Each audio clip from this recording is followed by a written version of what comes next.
جزاکم اللہ احسن الجزا۔ سامعین لیجئے، انتظار کی گھڑیاں ختم ہوئیں، کیونکہ اب ہمارے سامنے پیش ہونے جا رہا ہے ایک نہایت ہی دلچسپ اور پرمغز ٹاک شو، جس کا عنوان ہے 26 جنوری یوم جمہوریہ، اور اس کو پیش کریں گے معہد الامام ولی اللہ کے طالب علم مولانا شاہد صاحب اور ان کے رفقا۔ آئیے دیکھتے ہیں۔ السلام علیکم ناظرین، میں ہوں شاہد آپ کا دوست، اور آپ دیکھ رہے ہیں 26 جنوری کے اس پرمسرت موقع پر نعمانی چینل کی خصوصی پیشکش 26 جنوری یوم جمہوریہ۔ ناظرین، اس ٹاک شو میں ہمارے ساتھ بطور مہمان 4 بڑی بڑی ہستیاں موجود ہیں۔ یہ ہیں جناب جاوید اسلم صاحب، آپ قاسم نانوتوی یونیورسٹی میں ہسٹری کے پروفیسر ہیں۔ یہ ہیں جناب صادق خان صاحب، آپ کا شمار ملک کے سینئر وکلاء اور ماہرین قانون میں ہوتا ہے۔ یہ ہیں جناب حنظلہ صاحب، جو کہ ربانی یونیورسٹی میں شعبہ سیاسیات کے صدر ہیں۔ اور یہ ہیں مولانا عبد الرحمن صاحب، آپ معہد الامام ولی اللہ الدہلوی میں استاد حدیث ہیں، اور ساتھ ہی ساتھ آپ ایک متحرک اور فعال سماجی کارکن بھی ہیں۔ تو آئیے ناظرین، ہمارا آج کا پروگرام شروع کرتے ہیں۔ ناظرین، ہم بھارت کے رہنے والے ہر سال 26 جنوری مناتے ہیں، لیکن 26 جنوری کی کیا تاریخ اہمیت ہے اور ہم بھارت واسیوں کو یہ دن کس طرح منانا چاہیے، ہم عام طور پر اس طرف نہیں توجہ دیتے۔ تو آئیے جاننے کی کوشش کرتے ہیں۔ جاوید صاحب، آپ ہسٹری کے پروفیسر ہیں، ہم آپ سے یہ جاننا چاہیں گے۔ شکریہ شاہد صاحب، یہ آپ نے بہت ہی اچھا، بنیادی اور ضروری پہلو اٹھایا ہے۔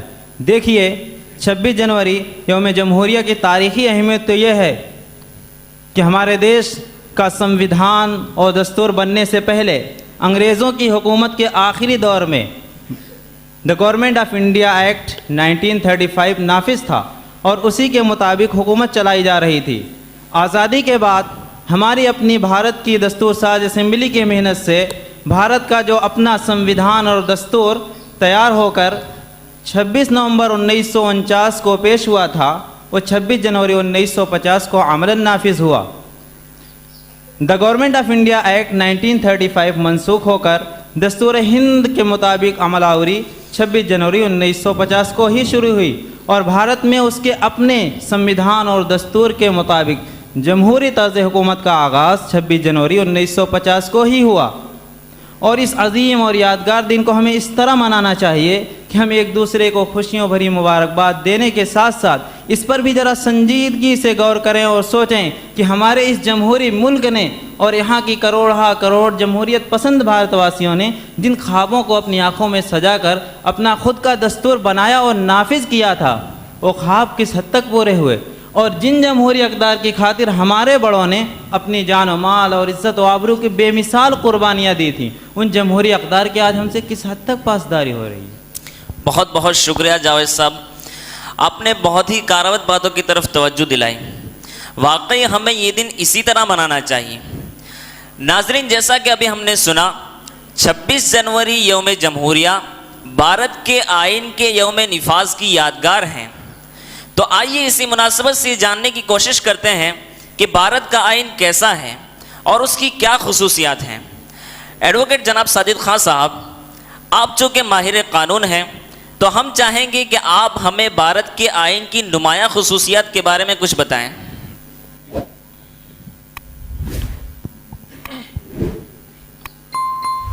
جی شکریہ شاہد صاحب، یہ ایک ایسا موضوع ہے جو بہت تفصیل طلب ہے۔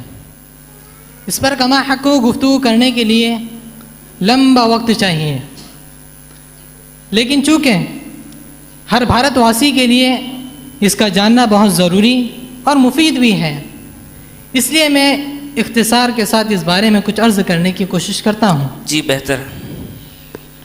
پہلی بات یہ ہے شاہد صاحب کہ آئین کی روح سے ہمارا بھارت ایک سیکولر سماجوادی دیش ہے۔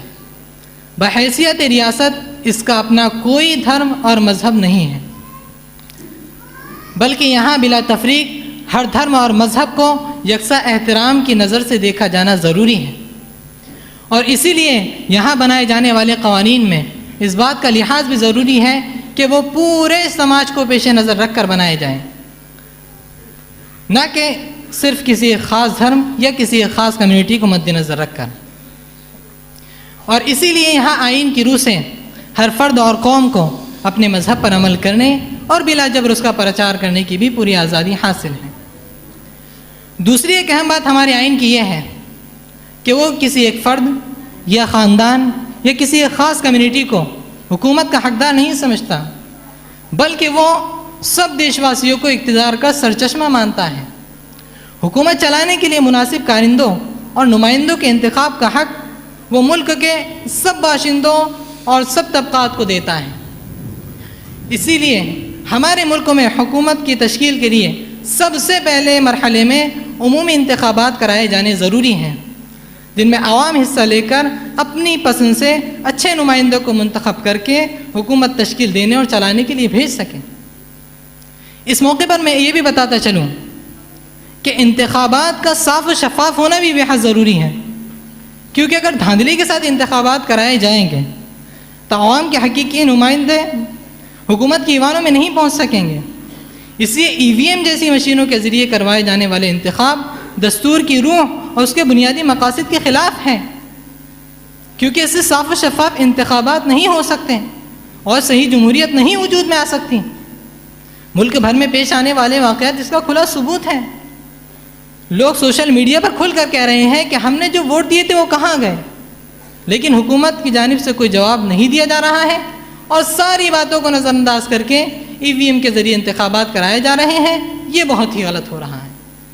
بہرحال اس کے علاوہ ہمارا آئین ملک کے تمام باشندوں کے لیے سیاسی، سماجی اور معاشی انصاف کے تحفظ کی بھی ضمانت دیتا ہے۔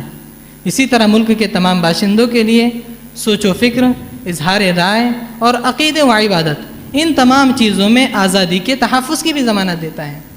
ان کے علاوہ اور بھی بہت ساری باتیں آئین کے سلسلے میں بتائی جا سکتی ہیں، لیکن میرے خیال میں اس مختصر سی صحبت میں اتنی باتیں بھی آئین کی افادیت کو سمجھنے کے لیے کافی ہیں۔ جی بہت شکریہ وکیل صاحب، آپ نے مختصر وقت میں آئین کے بارے میں بہت ہی کارآمد باتوں کی طرف توجہ دلائی۔ ناظرین، بات آئی تھی جمہوری اقدار کی پاسداری کی کہ 26 جنوری یوم جمہوریہ کے موقع پر ہمیں اس بات کا احتساب ضرور کرنا چاہیے کہ جن جمہوری اقدار کی خاطر ہمارے بڑوں نے اپنی جان و مال اور عزت و آبرو کی بے مثال قربانیاں دی تھیں، ان جمہوری اقدار کی آج ہم سے کس حد تک پاسداری ہو رہی ہے۔ جناب حنظلہ صاحب، آپ شعبہ سیاسیات کے صدر ہیں، ہم آپ سے یہ جاننا چاہیں گے، سیاست میں یہ کہا جاتا ہے کہ جمہوریت کے بنیادی 4 ستون ہوتے ہیں: executive, legislature, judiciary and media, یعنی انتظامیہ، مجلس قانون ساز، عدلیہ اور میڈیا۔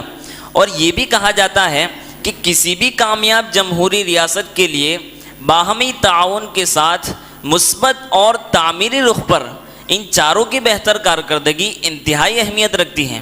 تو حضرت صاحب، یہ باتیں کہاں تک درست ہیں؟ شکریہ شاہد صاحب، یہ بات بالکل درست ہے کہ کسی بھی کامیاب جمہوری ریاست کے لیے باہمی تعاون کے ساتھ انتظامیہ، مقننہ، عدلیہ اور میڈیا کی سیکولر، مثبت اور تعمیری بہتر کارکردگی انتہائی اہمیت رکھتی ہے۔ آپ ہمارے بھارت کے موجودہ صورتحال کو ہی دیکھ لیں۔ آج بھارت میں ان 4 ستونوں سے وابستہ افراد کی غالب اکثریت جمہوری اقدار سے منحرف اور باغی ہو چکی ہیں۔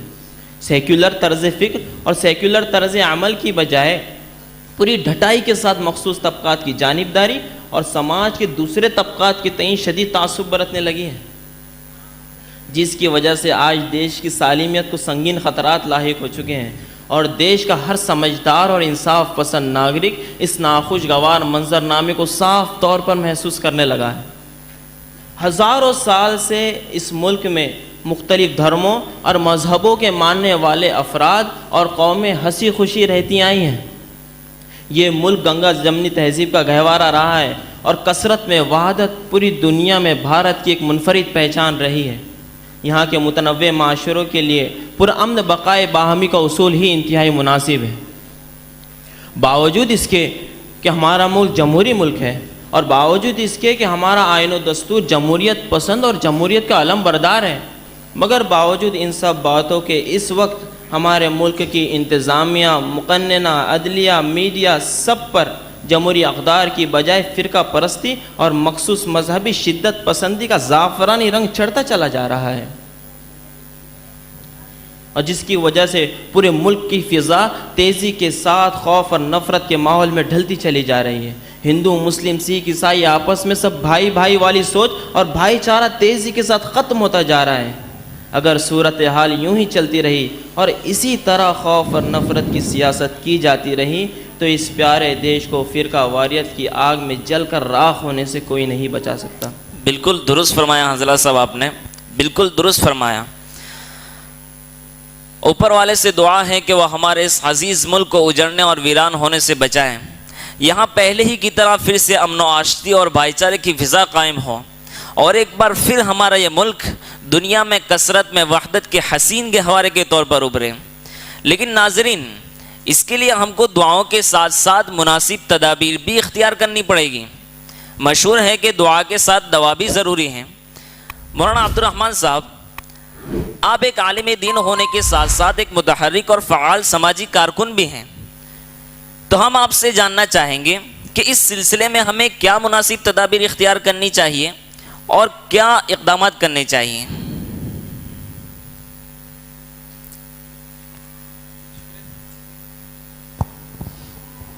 شکریہ شاہ صاحب، آپ نے صحیح کہا کہ ہمیں اپنے اس ملک کو اور اس کی سیکولر ساکھ کو برباد ہونے سے بچانے کے لیے دعاؤں کے ساتھ ساتھ لازمی طور پر مناسب تدابیر بھی اختیار کرنے پڑیں گے۔